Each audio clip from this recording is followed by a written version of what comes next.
और तुम्हारे लिए कलेवा परोस दिया है, तुम्हारा प्रिय दही भात और राजभोग सब है, ग्रहण करो।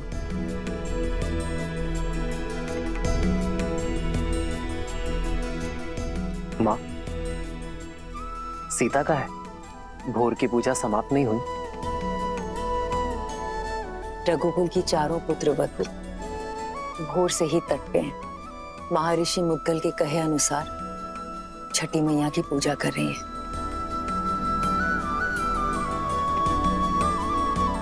कल तुम्हारा राज्य अभिषेक है राम।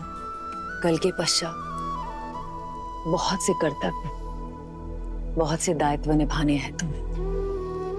ऐसे में तुम्हारी अर्धांगिनी, तुम्हारी सीता, तुम्हारी शक्ति में भक्ति का बल डालने का प्रयास कर रही है। तुम्हारी लंबी आयु और अयोध्या के सम्मान के लिए प्रार्थना कर रही है।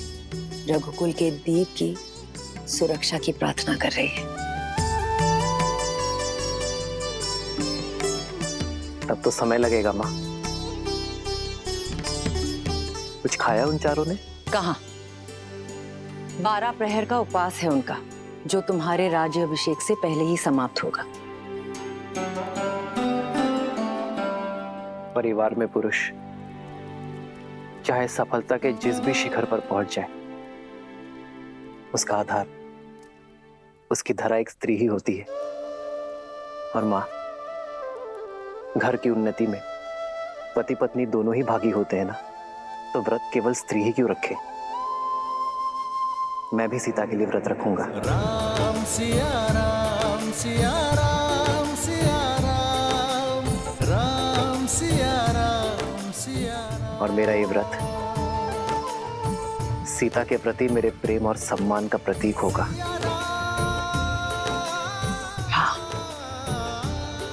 मेरा राम जितना प्यारा पुत्र है, उतना ही उत्तरदायी पति भी है। राम सिया राम सिया राम सिया राम, राम सिया राम सिया राम। प्रणाम ऋषिवर।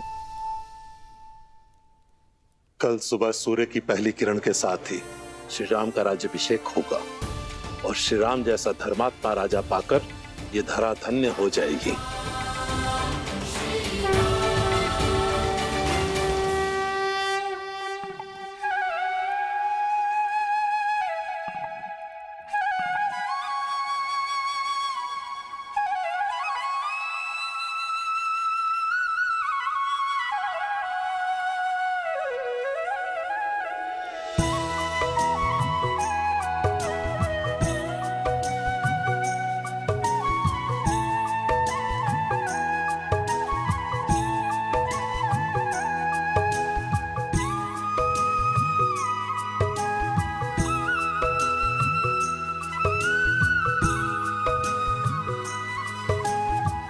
हमारे कारण इन्हें भी प्रातः उठकर आना पड़ा।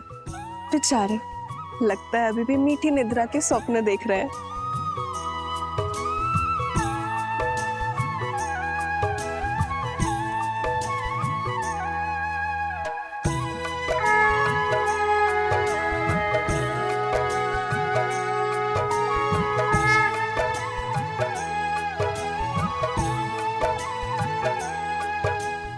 तो छठी माँ की पूजा हम अपने बच्चों के लिए रखते हैं, ताकि उनका जीवन सरल हो और कोई परेशानी ना हो।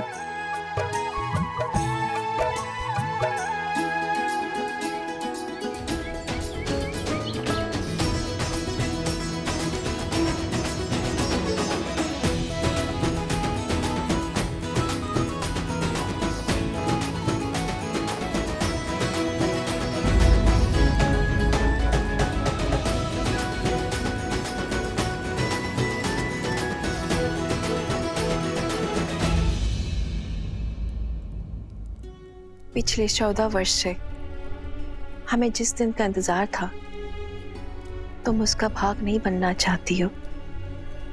हमारा राम राजा बनने वाला है। चलो के गई, ये समय बीती बातों का शोक मनाने का नहीं, आने वाली घड़ी के सुख में रंगने का है। आपको मुझ पर क्रोध नहीं आता? इस समय भी आप मुझे अपना दोषी नहीं मानती? कैकेयी दीदी, वनवास में जाने से पूर्व स्वयं राम ने तुम्हें क्षमा कर दिया था और हमने भी आपको क्षमा कर दिया था। मुझे राम के प्रति तुम्हारे प्रेम में न पहले कोई संदेह था न है। मुझे ज्ञात होता कि समस्त भूमि के राजाओं से मेरा राम राजधर्म सीखेगा, ज्ञान प्राप्त करेगा, तो वनवास का ये वचन पहले मैं मांग लेती। दीदी, आपके भीतर ममता ही नहीं, बुद्धि माता का सागर बहता है। धन्यवाद दीदी। तो दीदी, तनिक आप भी इस ज्ञान की गंगा में गोता लगा लीजिए। भूल का भार छोड़िए और पुत्र के राजाभिषेक में चलिए। सियावर रामचंद्र की, सियावर रामचंद्र की, सियावर रामचंद्र की, सियावर रामचंद्र की।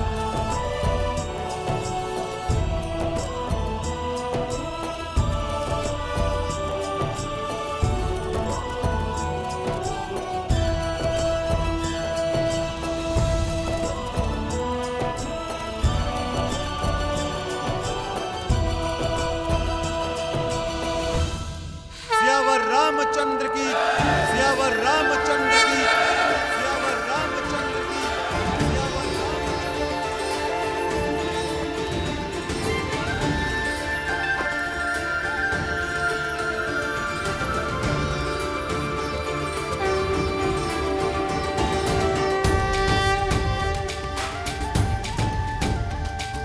श्री रामचंद्र कृपालु भजु मन हरण भव भय दारुणम्। श्री रामचंद्र कृपालु भजु मन हरण भव भय दारुणम्।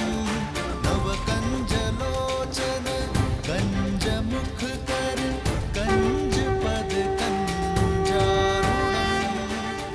और हम राजगुरु वशिष्ठ के आने तक अयोध्या को तनिक और प्रतीक्षा करनी होगी। तब तक आप माताओं का आशीर्वाद ले लीजिए। आइए। अमित छवि नव नीला नीरज सुंदरम। पटपीत मानहु तड़ित रुचि सुचि नौमि जनक सुतावरम। श्री राम राम राम श्री राम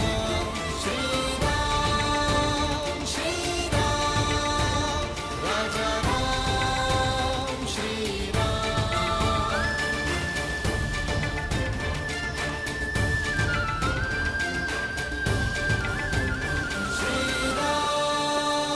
श्री राम राम राम श्री राम।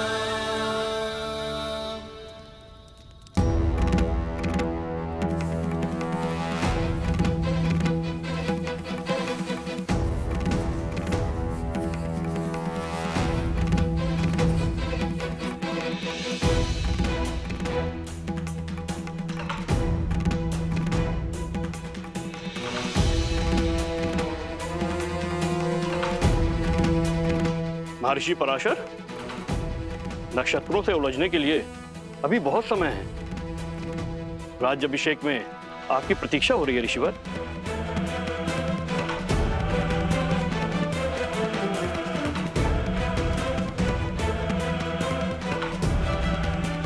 आप इतने गंभीर क्यों हैं ऋषिवर? क्योंकि ग्रहों के संकेत ठीक नहीं है। जब किसी के भाग्य में राहु की छाया पड़ जाती है तो असुरी माया कोई ना कोई कष्ट जरूर देके जाती है। मुझे राम पर विश्वास है। यदि भाग्य में संघर्षों का भंवर है तो वो भी स्वीकार है। और मुझे विश्वास है कि अयोध्या के नए राजा इस भंवर से भी अवश्य पार होंगे।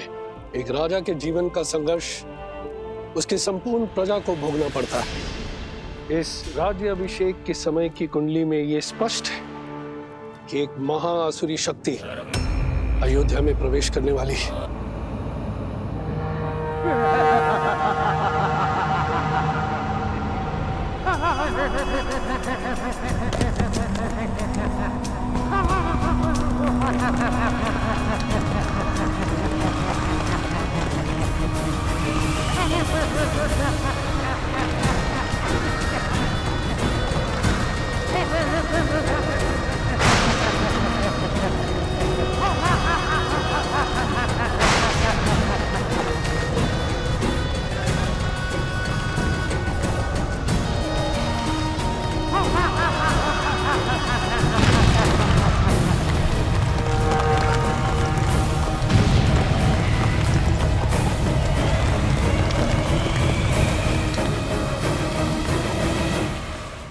देवता सदा अयोध्या के आगे ढाल बनकर खड़े होते आए हैं ऋषिवर।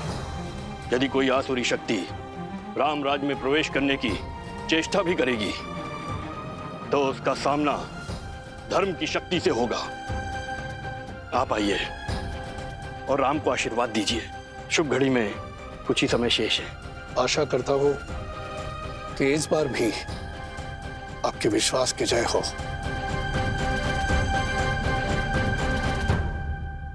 आइए चलिए।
अरे शीघ्र चलो,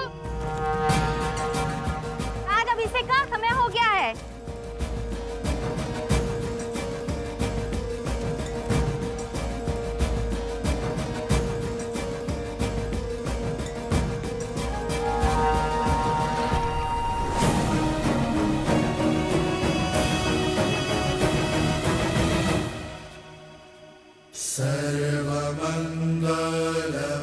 सर्वमंगलमांगल्ये शिवे सर्वार्थसाधिके शरण्ये त्र्यंबके गौरी नारायणी नमोस्तुते। माता, जीवन के पग पग पर आपने महादेव का साथ दिया है। आशीर्वाद दे कि वैसे ही मैं भी सदा अपने श्री राम का साथ दे सकूं। सुख दुख की हर घड़ी में मैं राजा राम की पत्नी के रूप में सभी दायित्व निभा सकूं। नमस्तस्यै नमो नमः।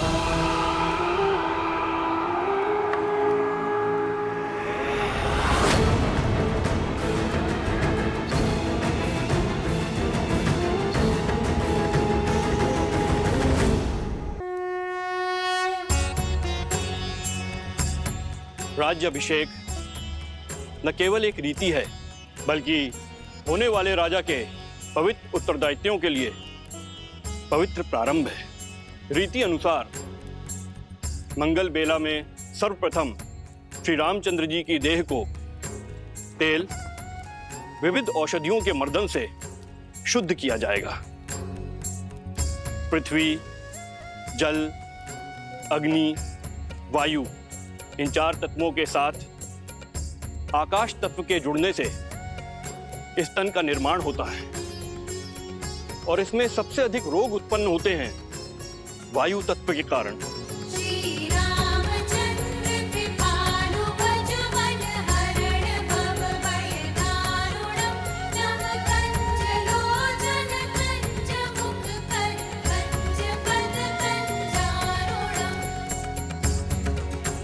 वायु न केवल चलने या कार्य करने की शक्ति है, बल्कि मन में उत्पन्न होने वाले विचारों की अभिव्यक्ति भी है।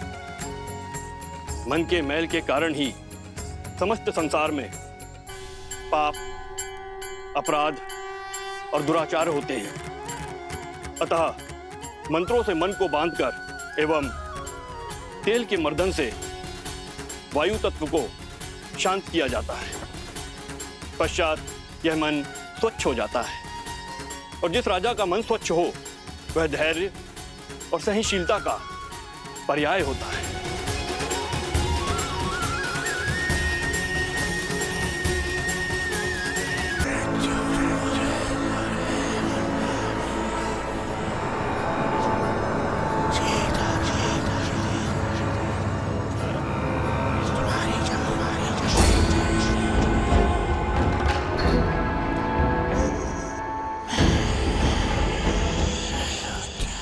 ना जाने कौन बड़बड़ाया जा रहा है, कानों में विचित्र स्वर आ रहा है, ना ही कुछ समझ में आ रहा है और ना ही कोई दिखाई दे रहा है। जाने कौन है जो पूजा भी नहीं करने दे रहा है।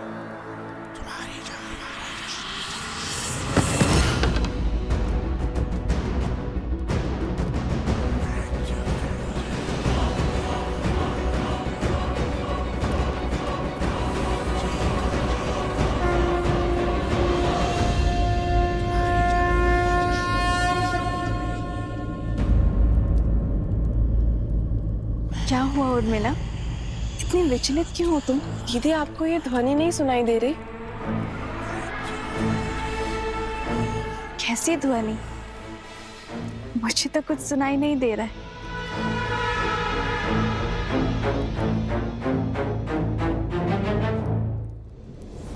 क्या ऐसे मेरी शक्ति, मेरी उपस्थिति का आभास तक नहीं है? क्या कोई हो सकता है इस संसार में जो सहस्त्र मुख रावण की शक्तियों से प्रभावित ही न हो?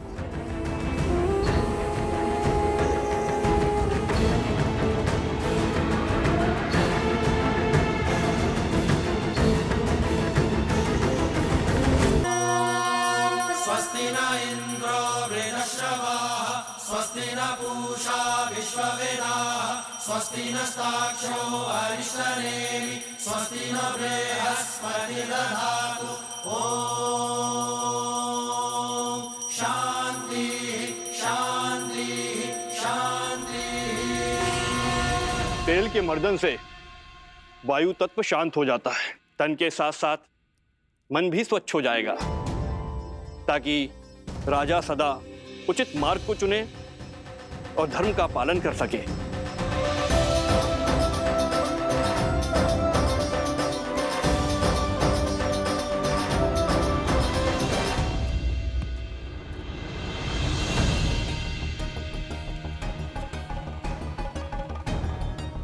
ये क्या हनुमान, आपका पग स्थिर क्यों नहीं? भैया, आप मुझसे पूछ रहे हैं? कारण तो आप ही हैं। मैंने क्या किया? भैया, आप तो भूल ही गए, जब मैं लक्ष्मण भैया के लिए संजीवनी बूटी का पर्वत उठाकर ले जा रहा था, आप ही का तो बाण लगा था मुझे। बस ऊपर आकाश से धरती पर धन से गिरा। भरत भैया, बड़ी विकट मोच आई थी मुझे इस पैर पे। परंतु उसके पश्चात तो आपने अपने बल और बुद्धि की पराकाष्ठा पार कर दी थी। पूरा का पूरा युद्ध लड़ा है आपने। उद्देश्य की पुकार में पीड़ा की चिंता कहाँ स्मरण रहती है लक्ष्मण भैया? आपके पग को भी तेल मर्दन करवाना पड़ेगा हनुमान। भरत भैया, आपका विचार तो बहुत अच्छा है, मेरी भी यही इच्छा थी। उचित है, मैं आपको वेधशाला भिजवा देता हूँ। भरत भैया, उसकी आवश्यकता क्या है? इतना तेल प्रभु को छूकर व्यर्थ जा रहा है। यही उपयोग में मैं ले लेता हूँ। तेल का तेल, उस पे प्रभु के स्पर्श का मेल, स्वर्ण पे सुहागा।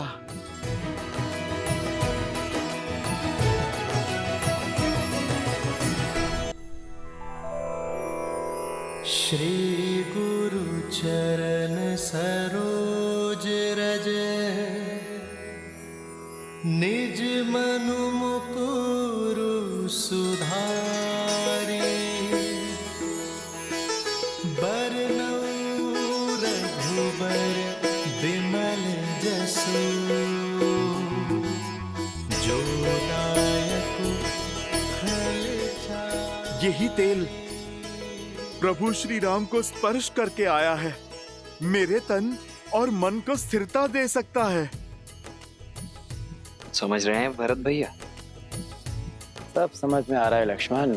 इनके पग की पीड़ा, इनके तन की अस्थिरता, सब बहाने हैं हनुमान के। सत्य तो ये है कि भैया के तन को स्पर्श करके आया हुआ तेल भी हनुमान के लिए प्रसाद है, पावन है।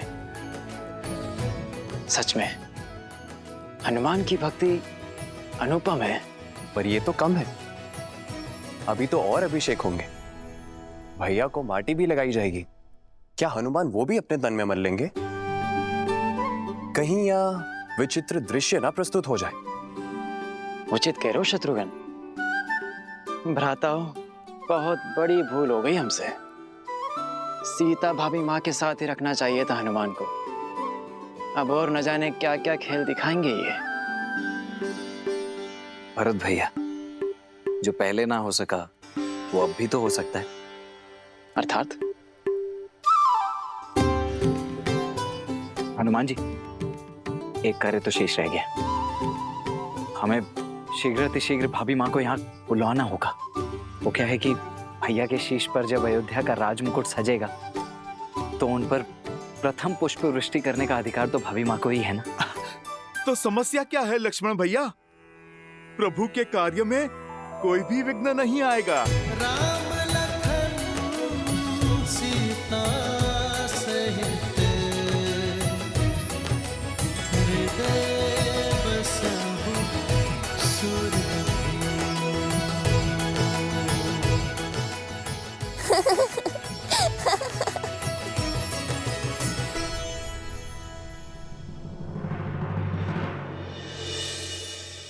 क्या हुआ देवी?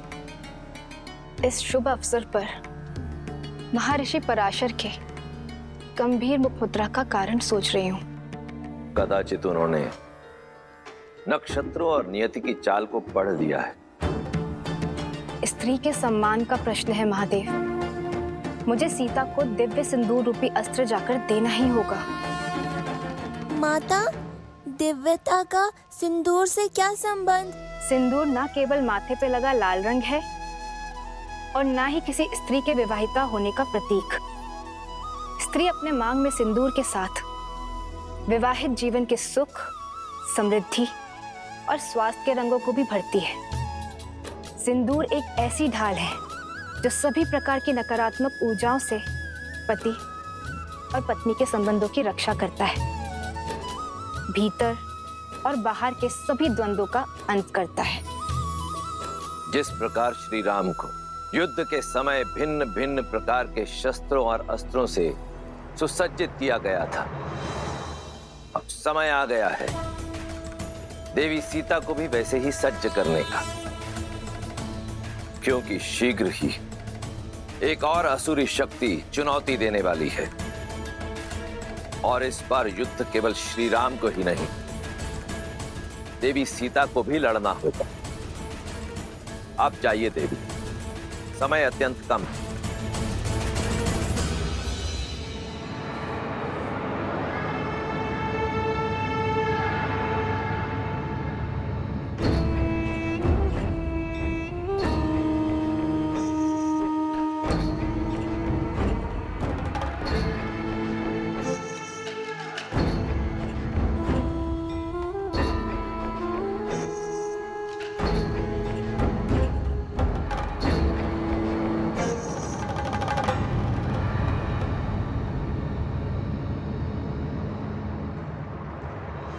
अद्भुत, अप्रतिम है ये सुंदरी। इन पर मोहित होकर क्या पाप कर लिया मेरे भाई रावण ने। प्रणाम ऋषिवर। सुखी रहो।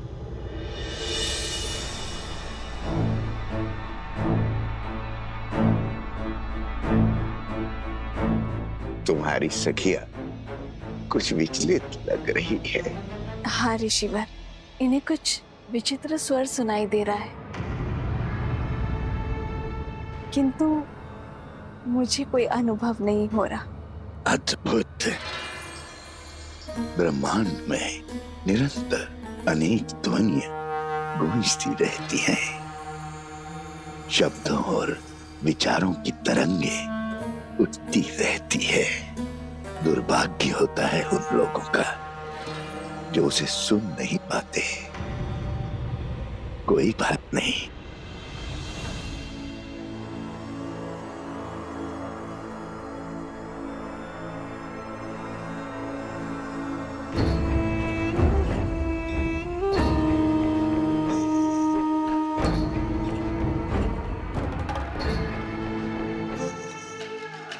मेरे हाथों से प्रसाद खा लो, सब सुनाई देगा।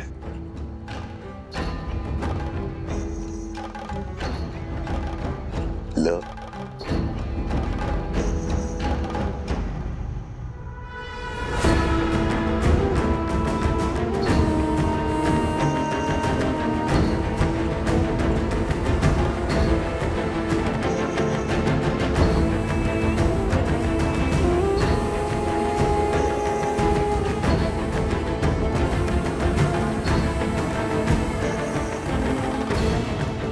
प्रसाद लेकर उसे ग्रहण न करना उसका अपमान होता है देवी। ग्रहण करो।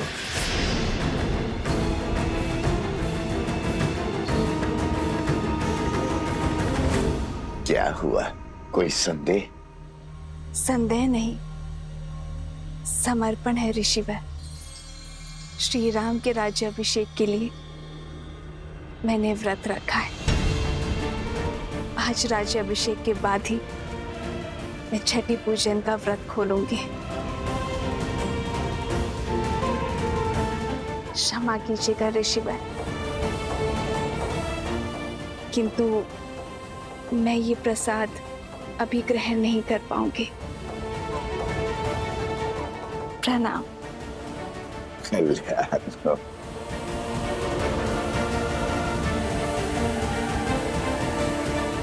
कल्याण हो।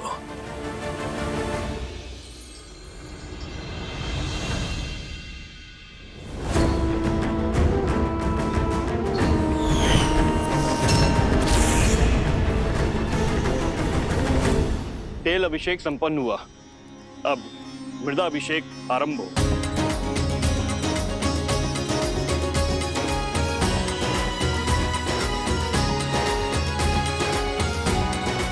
पर्वत पर देवताओं का वास होता है, इसीलिए पर्वत शिखर की माटी को राजा के मस्तिष्क पर लगाने से राजा की बुद्धि भी देवताओं की भांति तीव्र और दयालु होती है।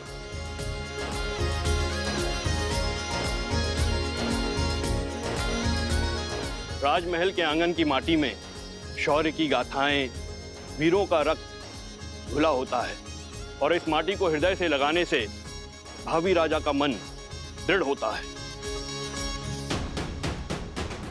जिसके मस्तिष्क में दृढ़ता हो और हृदय में दया हो, वही राजा प्रजा की सेवा कर सकता है, उसे संतान की भांति पाल सकता है। जय श्री राम, जय श्री राम, जय श्री राम, जय। अच्छा हुआ लक्ष्मण, हनुमान को सीता भाभी माँ को लेने भेज दिया, अन्यथा हनुमान तो यहाँ माटी स्नान कर रहे होते अभी।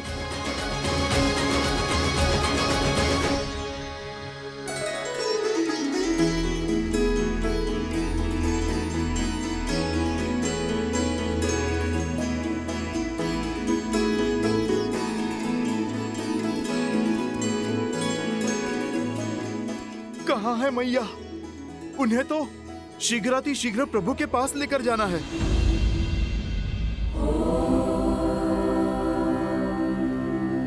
जगत पूजे जगत वंदे सर्वशक्ति स्वरूपिणी पार्वती देवे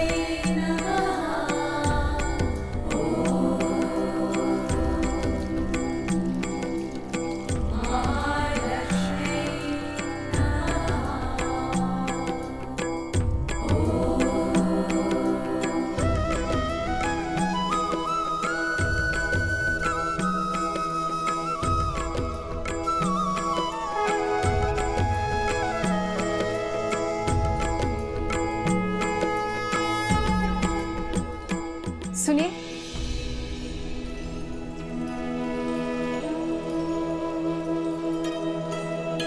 जी ये आपके लिए है देवी।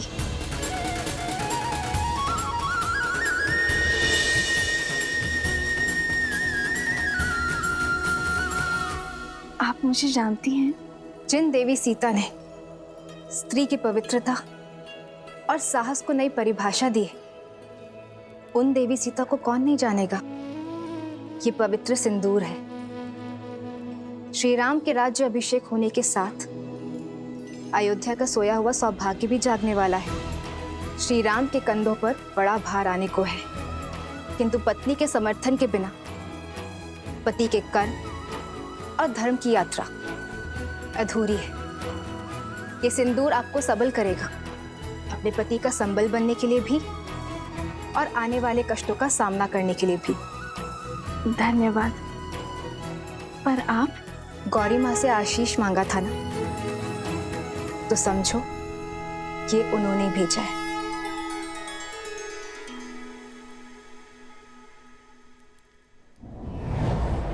सर्वमंगल मांगल्ये शिवे सर्वार्थ साधिके शरण्ये त्र्यंबके गौरी नारायणी नमोस्तुते नारायणी नमोस्तुते।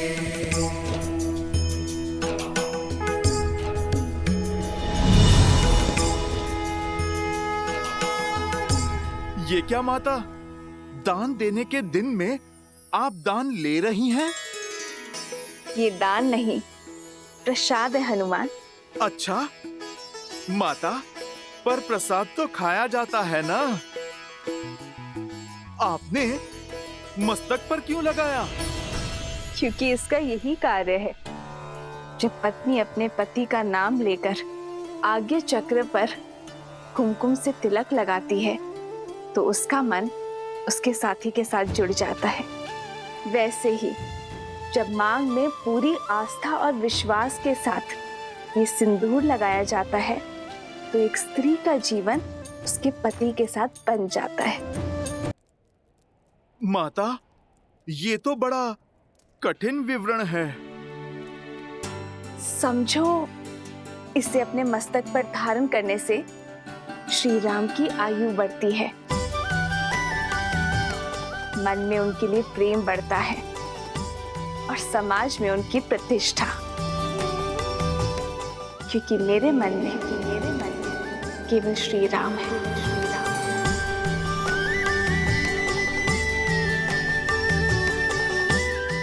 माता, आप मन मस्तक की बात करती हैं। इस भक्त के तो रोम रोम में प्रभु राम के लिए प्रार्थना उठती है माते।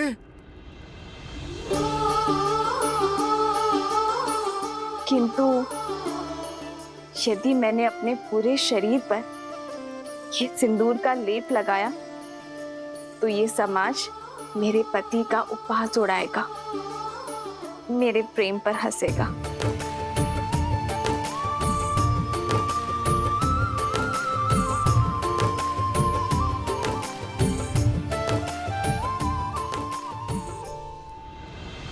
पंचगव्य अर्थात गौ माता से प्राप्त 5 उत्पाद दुग्ध, दही, घी, गौमूत्र और गौमेह, इन पांचों के स्नान से संपूर्ण देह शुद्ध हो जाती है और पृथ्वी तत्व भी शांत हो जाता है, क्योंकि गौ माता ही पृथ्वी का अन्य रूप है।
रामचंद्र की, सियावर रामचंद्र की, सियावर रामचंद्र की, सियावर रामचंद्र की।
राज्य अभिषेक लगभग संपन्न होने वाला है, पर मेरा हनुमान नहीं दिखाई दे रहा। कहाँ है हनुमान?